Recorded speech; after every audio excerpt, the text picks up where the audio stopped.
नमस्कार भक्तों, जय श्री राम। हर हर महादेव। स्वागत है आप सभी का अपने YouTube चैनल में। आज की वीडियो में आप लोग जानेंगे महाशिवरात्रि पर मिट्टी की पार्थिव शिवलिंग कैसे बनाई जाती है और शिवलिंग की ऊंचाई कितनी होनी चाहिए, मिट्टी में क्या क्या मिलाकर शिवलिंग का निर्माण किया जाता है। शिवलिंग बनाने से संबंधित समस्त जानकारी आप लोगों को इसी वीडियो में मिल जाएगी, तो वीडियो बिना स्किप किए हुए पूरा लास्ट तक देखना, तभी आप लोगों को संपूर्ण जानकारी समझ में आएगी। मिट्टी के शिवलिंग को पार्थिव शिवलिंग कहा जाता है।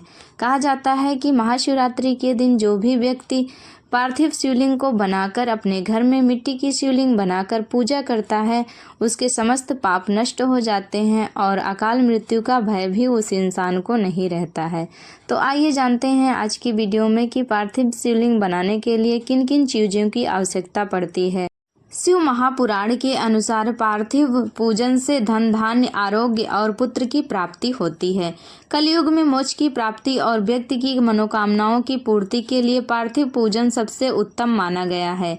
जो भी व्यक्ति मिट्टी का शिवलिंग बनाकर पार्थिव शिवलिंग का पूजन और अभिषेक करता है, उसकी सभी मनोकामनाएं पूरी होती हैं। आइए जानते हैं शिवलिंग बनाने के लिए किन चीज़ों की आवश्यकता पड़ती है। सबसे पहले हमें शुद्ध मिट्टी की आवश्यकता पड़ती है। हमें शुद्ध एवं स्वच्छ मिट्टी लेनी है। मिट्टी लेने के बाद उसके छोटे छोटे टुकड़े कर लेना है और उसमें पानी डालकर उसे अच्छे से भिगो देना है ताकि मिट्टी फूल जाए और शिवलिंग बनाने में आसानी हो। ध्यान रखें कि आप लोगों को हो सके तो बेल के पेड़ के नीचे की मिट्टी ही लेनी चाहिए। नहीं हो सकता तो शुद्ध एवं चिकनी मिट्टी तो चाहिए।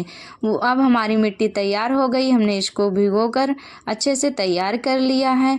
अब उसके बाद में हमें 1 लोटा जल की आवश्यकता पड़ेगी। इसमें गंगा जल भी मिला लेना चाहिए। ये देखिए, हमने इसमें गंगा जल भी मिला लिया पहले से भी और अलग से भी रख ले रहे हैं। उसके बाद में हमें गाय के गोबर की आवश्यकता पड़ती है।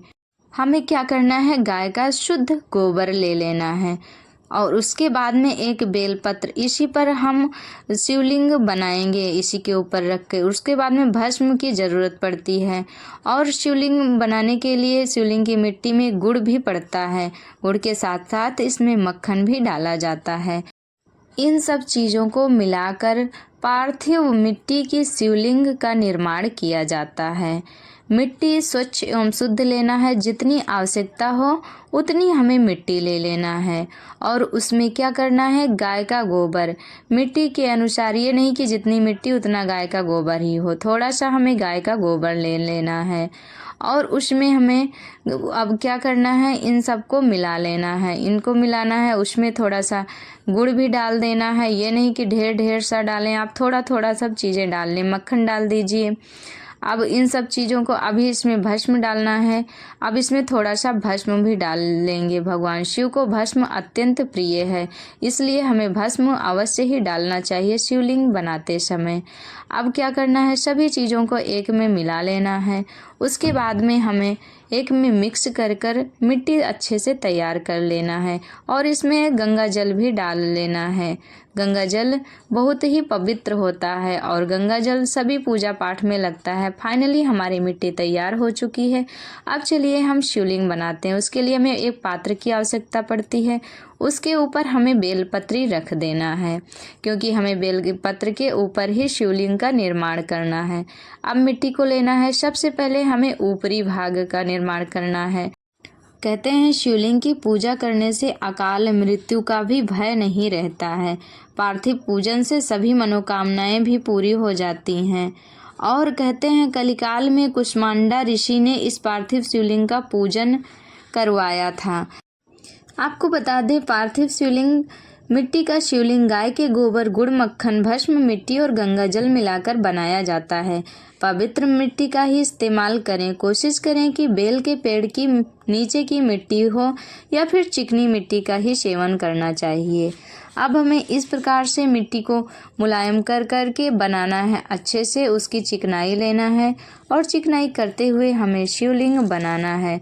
महाशिवरात्रि के दिन जो भी लोग मिट्टी का शिवलिंग बनाकर पूजा करते हैं, भगवान भोलेनाथ अत्यंत ही प्रसन्न हो जाते हैं। अब हमें बेलपत्र पर इसे स्थापित कर देना है। फिर उसके बाद में हमें उस पर शिवलिंग भी स्थापित कर देना। ध्यान रखें कि शिवलिंग की ऊंचाई 12 अंगुल के ऊपर ना हो। घर में अगर आप लोग इसकी पूजा कर रहे हैं तो हमें छोटा ही शिवलिंग बनाना है, हो सके तो अंगूठे के बराबर, इससे ज़्यादा ऊंचाई नहीं रखनी है। घर में पूजा करने के लिए हमें अंगूठे के बराबर ही शिवलिंग की ऊंचाई रखनी चाहिए। अब हम चारों तरफ से इसको अच्छे से चिकना बना देंगे। पार्थिव शिवलिंग बनाने के बाद इसे सूखने के लिए रख देना चाहिए ताकि ये सूख जाए और उसके बाद में हम लोग पूजा भी कर सकें। ध्यान रखें कि ज़्यादा दिनों तक इसे नहीं सुखाना है। जैसे मान लीजिए शाम को पूजा करना है तो आप लोग सुबह बनाकर रख दीजिए और शाम को आराम से पूजा कर सकते हैं। पार्थिव शिवलिंग बनाकर पूजा करने से भगवान भोलेनाथ अत्यंत प्रसन्न होते हैं और तुरंत ही शीघ्र सभी इच्छाओं को पूरी कर देते हैं। तो आप लोग चाहें तो आप लोग घर पर भी इस तरह बनाकर पूजा कर सकते हैं। सभी लोग तो मंदिर नहीं जा सकते, ना सबके यहाँ मंदिर होता है, तो इसलिए घर पर बनाकर पूजा कर सकते हैं। फाइनली ये अब तैयार हो गया है और हमें इस प्रकार से नंदी जी को भी बना लेना है। नंदी जी को अवश्य ही बनाना है और नागदेव वासुकी को भी बनाना है, क्योंकि भगवान भोलेनाथ इनको गले में धारण करते हैं। शिव जी को नंदी जी और वासुकी जी अत्यंत ही प्रिय हैं, तो इसलिए हमें इनका भी निर्माण अवश्य ही करना चाहिए पार्थिव शिवलिंग में।